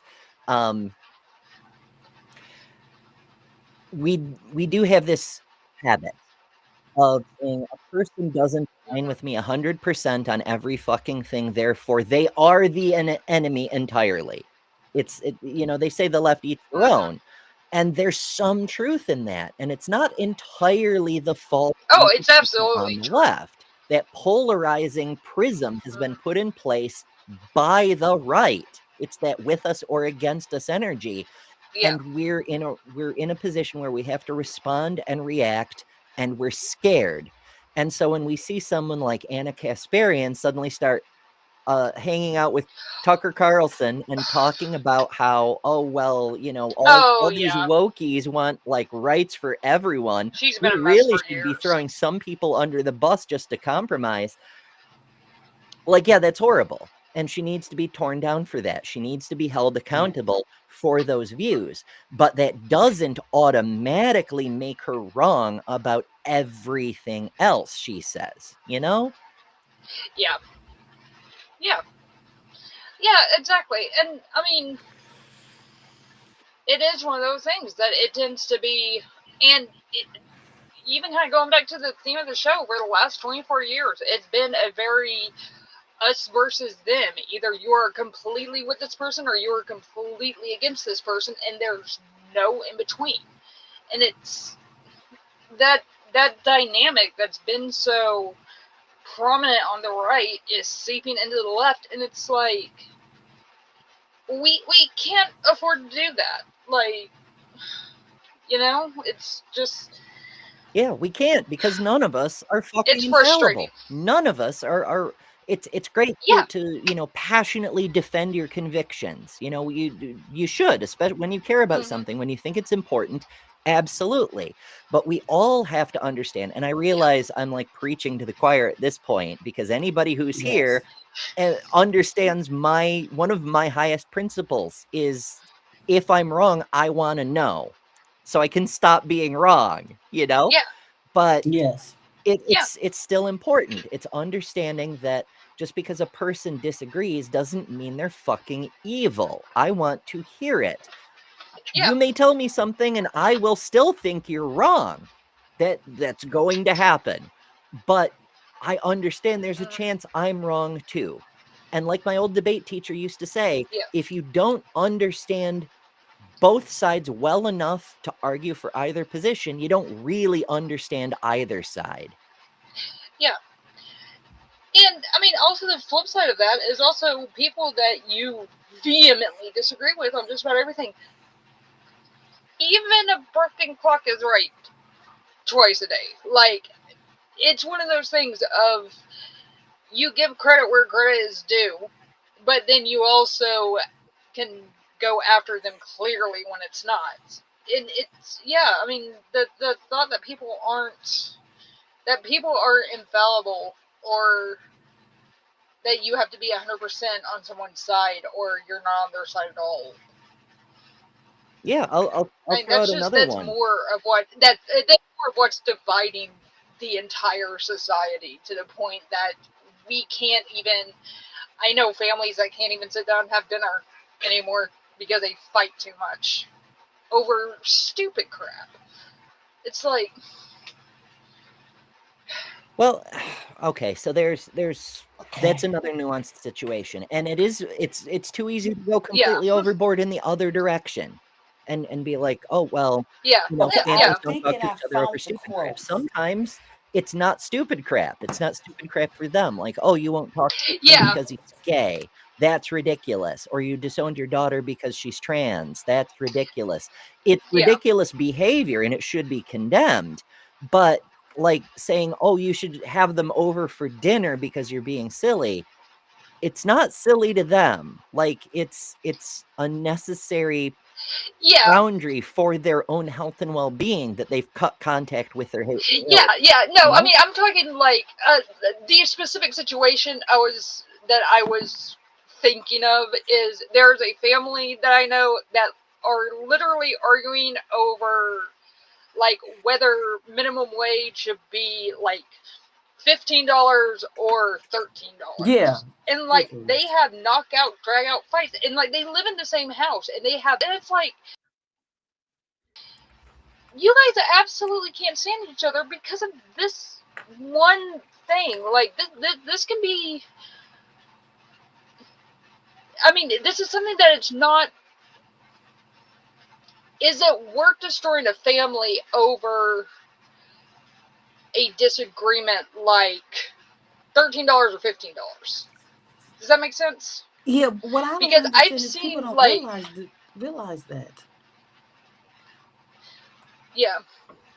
Yeah. I mean, there's people in my family that I could not disagree with more Yeah. on a lot of things. And it's one of those things that you really have to sit down and you have to decide, is this relationship worth saving to the point that I am willing to put this aside to try and save this relationship and maybe be able to bring this person around to the better or correct opinion later on when they're more apt for it, or am I going to walk away? And like, that's the situation I'm in right now, that I'm like, is this worth saving or should I walk away? I just don't. Sadly, a lot of times, no. It's not Well, yeah, and it's not, but it's not an easy choice to make, especially when it's close family. It's just not, you know, because like for me, for instance, I'm an only child, and Oh, wow. so yeah, Oh, man. and it's Well, one of you have those a things that with sister my now. mom, like with my mom used to be a big Trump supporter, but she's not now because I decided to kind of shelve some of that stuff, and I was able to pull her back from that, and she's like, okay, I completely see what you've been talking about the last several years with that. But there's other people in my family that are not doing that, and those relationships I don't think are worth saving. But it turns out that the relationship with my mom was worth that effort for me to be like, okay, we will try to discuss this calmly, even though it makes me really angry. In that sense, it's a little different because you Yeah. can have a topic of discussion, and both people might have an agreement, but you can understand and they're open to the possibility that they might be wrong. And that's where that's the issue. Yeah, Some and the people thing don't is with care her, what you I've literally, say. They don't care all yeah, the evidence with in your her, face. They're not going to change. And that's where the problem is. with her, with her, I've turned her opinion completely 180 on That a is lot of great. issues, and she's just like, That is and great. yeah, and it's one of those things that I see people who I see I know some of my friends who have walked away from family members for much less than that, for not Yes. something that would be um for something that I think everybody would probably agree is not a super hurtful, dehumanizing thing. It's just like what property taxes should be or something like that. Then it's just like, it's Your so mental health is divisive. important, though. yeah, those are actual Do what? political disagreements. Yeah, But your mental I health. mean, And I'm thinking we I found the quote Yeah, I was talking about earlier. yeah. This is from Political Theodore. disagreements, not humanity disagreements. yeah, It's from ultimately it's about priorities, right? There's so much Yeah. confusion being sown, division being sown. You need to care about this issue and all these, the party line thing, right? Like you have to be equal with the party on every single thing because of with us or against us. If you must simplify it, and I realize there's so much nuance and so much complexity, and we don't have quick and easy, Oh, yeah. simple There answers to always is. offer on these things because they're complex issues. But if you must boil it down into an understandable nugget that you can take away with you from this discussion, because I realize this has been a difficult show in a lot of ways. It's not our normal subject matter, and it's been a lot less fun than our normal subject matter. But if you want a piece of treasure you can hold up and carry with you, let it be this: priorities, values. That's the fundamental thing. Does the person I'm disagreeing with value human life, value humanity? What Exactly. what is the first, foremost, most important thing to you? Is yes. it the well-being of humans? Is it the well-being of Yeah. billionaires? Is it the well-being of shrimp? Whatever that is, remember that's your goal. Focus on that. Use that as a lens to evaluate everything else you do. Like for Yeah. me, it's human rights. Like when I look at freedom of Yeah. speech Yeah, issues, exactly. I look Same. at it through the lens of Yeah. human Same. rights. Freedom of speech is a human right. So protecting human rights protects freedom of speech, but I won't let freedom of speech abrogate other human rights, because human rights Exactly. are top priority. But we only care Exactly. if it Thank affects you. them. Hmm. That's actually a perfect way to put it. And sometimes I have trouble trying to distill that of like it does come down to human rights. Like that is, yeah, that's my line. If you don't, Sims are the chosen ones. it's human rights. Yeah, I thought that was dolphins.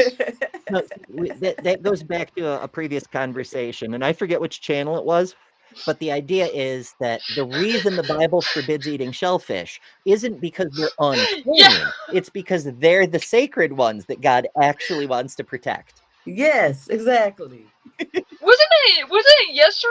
Probably. I don't know. I thought it was I'm on yesterday a or lot the of day shows, as you may have noticed, which is Yes. why I have a link tree on my website, betterthanember.com. There's ways to support, but there's also links to the other shows I do. And other things besides. Lots of good things, lots of helpful things. And ways to support, ways to contribute. There's Patreon. There's if you don't want to do a monthly thing, there's direct contributions, and there's my fundraiser, so you too can help me not die, which I very much appreciate. There's a lot Yes. more that could be Support, said, support, support. Support yes, Better Than but Amber and we whatever do way need you to start can. wrapping up the show. I am Yes, going I to don't know say how this. how out, much people are going to please. watch this one back, but I do want to try to keep it somewhat in a range where people can, and also, you know, not burn ourselves out completely on the awful misery spreading throughout the country on purpose.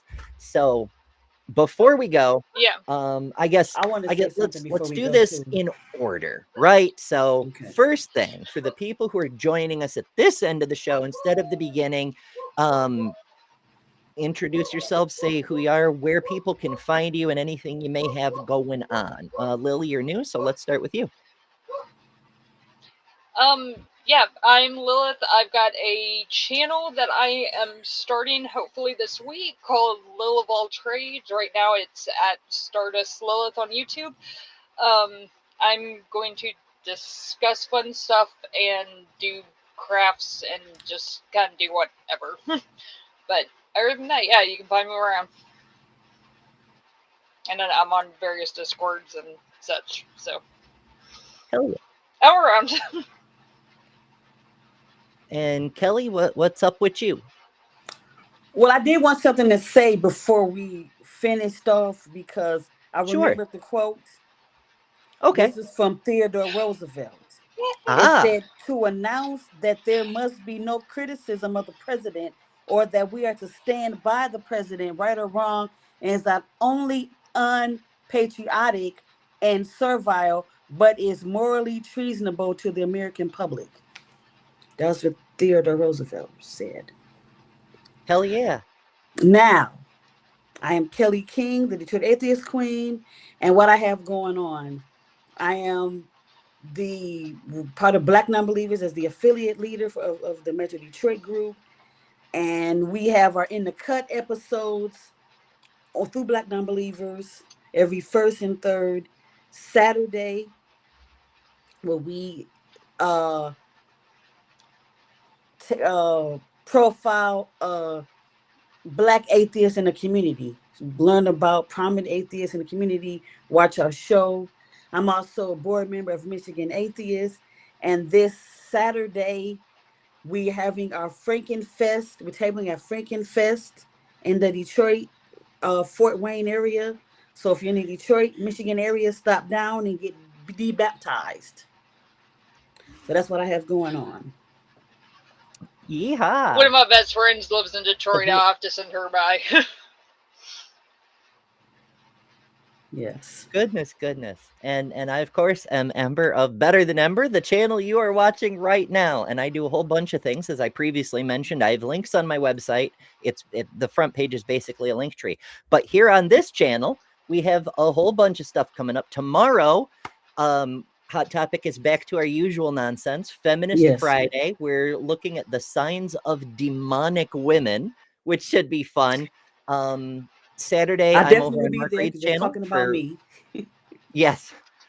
But Saturday, I'm over at Mark Reed's for our debate review with Godless Engineer this week. We're starting to bring guests in and so forth. Should be fun. Sunday, my evening show leading into Maya's Bad Science Sunday, 8 p.m. Eastern. We're going to be discussing alternate Earths, proven perhaps. Monday, we're back at it. Monday through Friday, we're here 11 a.m. Eastern time. We're going to be talking about the end of healthcare. Tuesday, we've got forbidden naughties, adult activities and things. Wednesday, whether the Bible is reliable, probably, maybe. That should be fun. Thursday, intersex stuff. That'll be an interesting one. Absolutely. And then next Friday, yes, I have the whole next week planned out. We're talking about a man mandating modesty. Blah, blah, blah, blah, blah. So yeah, adventures. I hope y'all join us. I hope you subscribe, ring the bell. Occasionally there's surprise live streams as well. Like next Wednesday, I'm planning the member stream. Members get an exclusive live stream. There's so much stuff going on. Please follow. I can't list all of it.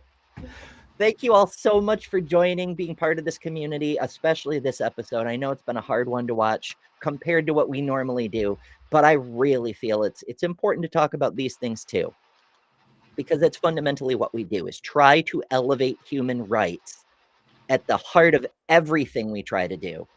It's that. And thank you for being part of the community and being here for this. It means a lot. Yes. Absolutely. All right. Right. Super chats. I need a checklist, folks. I need a checklist. Before we go, want to do the super chats, because that is how I pay for food and electricity, and I really need to say thank you for that kind of stuff. So Jason Freer upgraded to Spark level membership, so he gets access to all the emojis and cool things like that. He also sent a $20 Canadian super chat, helping Ember to stay alive, which I very much appreciate. And the Behold Network sent a $5 super chat saying yesterday was a crazy news day. Kirk, another school, redacted word, and the revolution in Nepal. The world is changing and fast, and it sure is. And we're trying to ride the wave with you all, which is why I'm so glad y'all are here for it. Now, as always, outro includes thank you to the top level members and Patreon supporters, because they help me eat and have medicine and things. And I appreciate that as well. Thank you all so much for being here, and we will see you tomorrow, if not sooner. Thank you, guys. Bye, everybody. Thank you. Bye.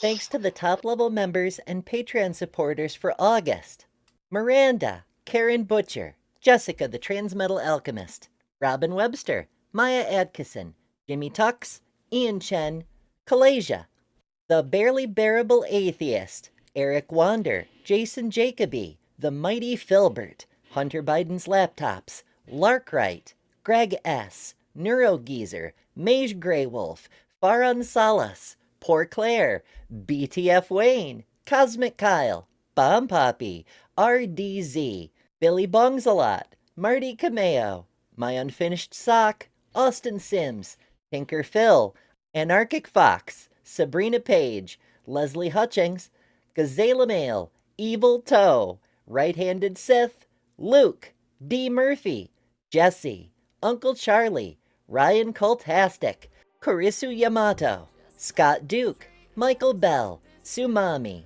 Citizen 9, S. Cook, James Nordoff, Heckleck, Velvet, KCA Randy, B.S. Lewis, Tori Swansiger, Whimsy, Kristen Slays, Godless Engineer, Fern Lovebond, Hillhugger, Karen Butcher, Milwaukee Atheists, Booba Sweat, Maya Adkison, My Unfinished Studio, Ian Chen Official, Introvert Ancom, Tilting Windmill, Christopher Tablante, Robin Webster, Proby666, Jason T, Action Squad, Robert Madewell, Doc Don Hogg, Jester, Sydney Raptor, Stardust Lilith, Jessica the Transmetal Alchemist, Jake, insert clever dapper inside joke here, Nelson, Supercritical Snake, Eli Slack, Geo Sam, Kalasia789, L Trucker, You Are Victoria, Polly Has His Cracker, Roman Weber, Leo Filius, Nikki Pare, Jasper, Yahooligan, and Pinworm. Thank you all so much. I feel energized and grateful that you're part of this community. Thank you.